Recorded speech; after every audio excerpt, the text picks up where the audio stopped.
Chapter 6. How Riches Come to You. When I say that you do not have to drive sharp bargains, I do not mean that you do not have to drive any bargains at all, or that you are above the necessity for having any dealings with your fellow men. I mean that you will not need to deal with them unfairly. You do not have to get something for nothing, but can give to every man more than you take from him. You cannot give every man more in cash market value than you take from him, but you can give him more in use value than the cash value of the thing you take from him. The paper, ink, and other material in this book may not be worth the money you pay for it, but if the ideas suggested by it bring you thousands of dollars, you have not been wronged by those who sold it to you. They have given you a great use value for a small cash value. Let us suppose that I own a picture by one of the great artists, which in any civilized community is worth thousands of dollars. I take it to Baffin Ray, and by salesmanship induce an Eskimo to give a bundle of furs worth $500 for it. I have really wronged him, for he has no use for the picture. It has no value to him. It will not add to his life. But suppose I give him a gun worth $50 for his furs. Then he has made a good bargain. He has use for the gun. It will get him many more furs and much food. It will add to his life in every way. It will make him rich. When you rise from the competitive to the creative plane, you can scan your business transactions very strictly, and if you are selling any man anything which does not add more to his life than the thing he gives you in exchange, you can afford to stop it. You do not have to beat anybody in business, and if you are in a business which does beat people, get out of it at once.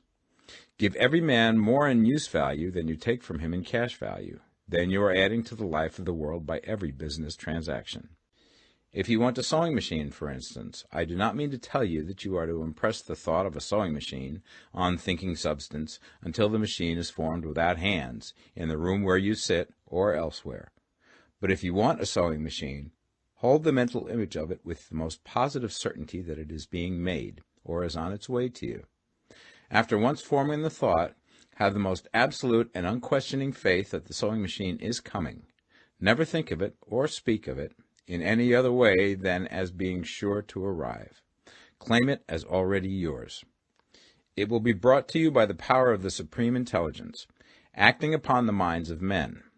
If you live in Maine, it may be that a man will be brought from Texas or Japan to engage in some transaction which will result in your getting what you want. If so, the whole matter will be as much to that man's advantage as it is to yours.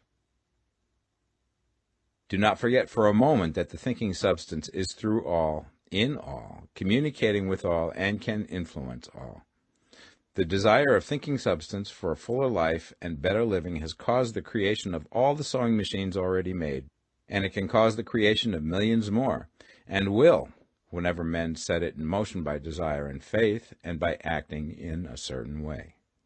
You can certainly have a sewing machine in your house, and it is just as certain that you can have any other thing or things which you want, and which you will use for the advancement of your own life and the lives of others.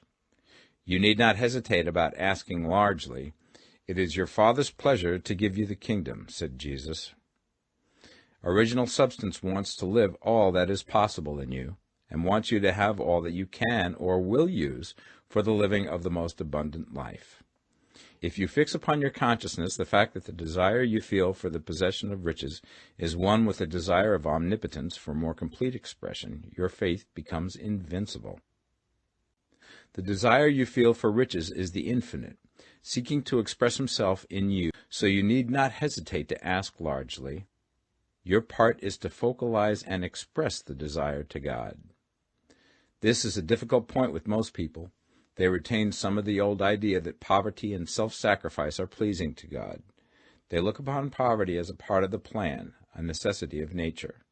They have the idea that God has finished his work and made all that he can make, and that the majority of men must stay poor because there is not enough to go around. I recall now the case of one student who was told that he must get in mind a clear picture of the things he desired, so that the creative thought of them might be impressed upon formless substance. He was a very poor man, living in a rented house, and having only what he earned from day to day, and he could not grasp the fact that all wealth was his. So, after thinking the matter over, he decided that he might reasonably ask for a new rug for the floor of his best room, and an anthracite coal stove to heat the house during the cold weather. Following the instructions given in this book, he obtained these things in a few months, and then it dawned upon him that he had not asked enough. He went through the house in which he lived and planned all the improvements he would like to make in it. He mentally added a bay window here and a room there until it was complete in his mind as an ideal home, and then he planned its furnishings. Holding the whole picture in his mind, he began living in the certain way and moving towards what he wanted. And he now owns the house and is rebuilding it after the form of his mental image. And now, with still larger faith, he is going to get greater things. It has been unto him according to his faith, and it is so with you and with all of us.